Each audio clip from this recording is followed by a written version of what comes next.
Our next guest is someone who's very special, Carol Nauss. And Carol could regale us all night long with her stories. We know her as the chair of the Chester Heritage Society, the keeper of all stories and buildings and everything else. She also comes from a family of the back harbor who has an amazing father and an amazing mother and brother, and the family's been around for a long time. Tonight, though, we only get one story, and it's about the Ajax. I can help.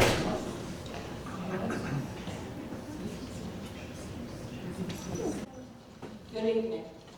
I want to congratulate the Playhouse on their anniversary and to say that you're sitting in a building that was built in my grandfather's potato patch by my uncle, Eric Redden, and a friend, Ken Crocker, hence the name of the original theater, the Canary. So, what was the Ajax Club, you asked? Well, the club's objective was to uphold the morale of the servicemen and to bring warmth and joy into their lives and to help them, excuse me, forget the grim realities of war.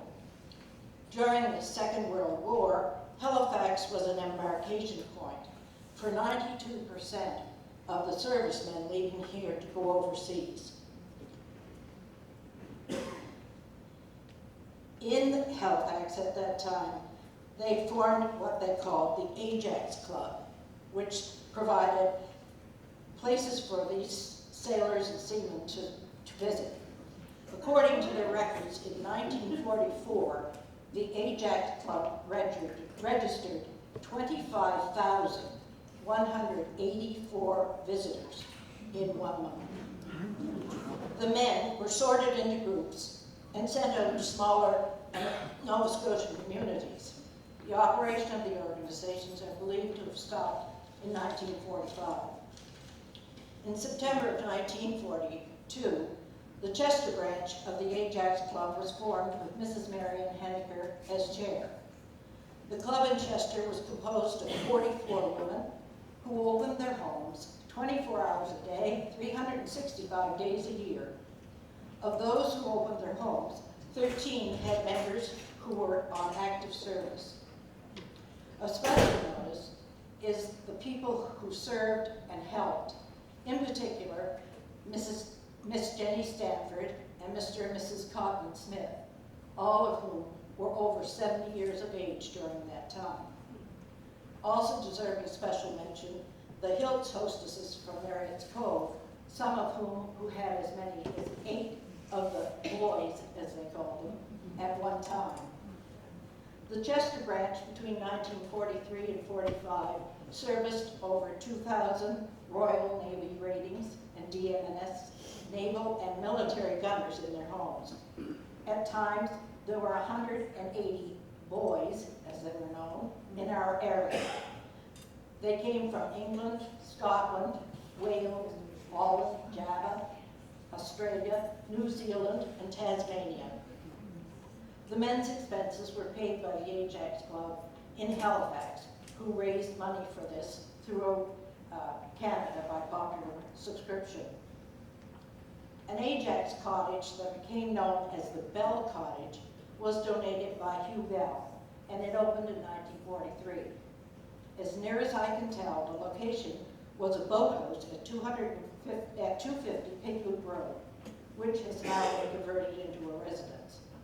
At this cottage, tea was served and the boys could come and play games, checkers, talk. It was a spot where they could relax. At one point, there was a last-minute request from a ship's captain in Halifax to send 50 ratings on a 2-day leave into the country. The request came through at noon and the time for the train's departure was 3:30. A gale had been raging and all telephone and telegraph communications with Chester was down. But the Halifax group arranged for the transportation anyway and hoped for a miracle. Fortunately, the SOS arrived before the train came to the station. And at that point, the Members of the group met them at the station, taking them to the houses where they had accommodations for them. These events are taken from a report that was made by Mrs. Marion Henniger, and you can read her full report at Playhouse. The hostesses received many letters, each expressing deep appreciation and thanks from the boys for the entertainment and activities provided. Music was often provided by Bill Frieda, and there were sing-songs at the Yacht Club every Sunday night. One evening, Mrs. Henniger had as many as 65 boys who were there for a sing-song, where she provided tea, cookies, and other goodies for them to eat. Ration coupons for meat, sugar, butter, and tea were also in effect at this time, and the servicemen would bring their own ration cards to help with the food. At one point, a published article suggested that Nova Scotians should eat apples and lobster to save on the consumption of meat. Still another featuring a very winsome-looking lady says, "My duty is to dance." During this time, the Canadian government was in need of ships for inshore patrol. The local supply had been depleted, and they were unable to purchase ships or boats from the United States, as the Americans hadn't yet joined the war effort. To circumvent this ruling in the United States, local men were given cash by the Canadian government with orders to buy boats, which could be retrofitted into inshore gunboats. The boats then were brought back to Canada, sold to the Canadian government, who then converted them into inshore boats. When Germany invaded Norway in 1940, there were 27,000 men on naval ships and whalers, etc., who had nowhere to go, and so were directed to find an Allied port.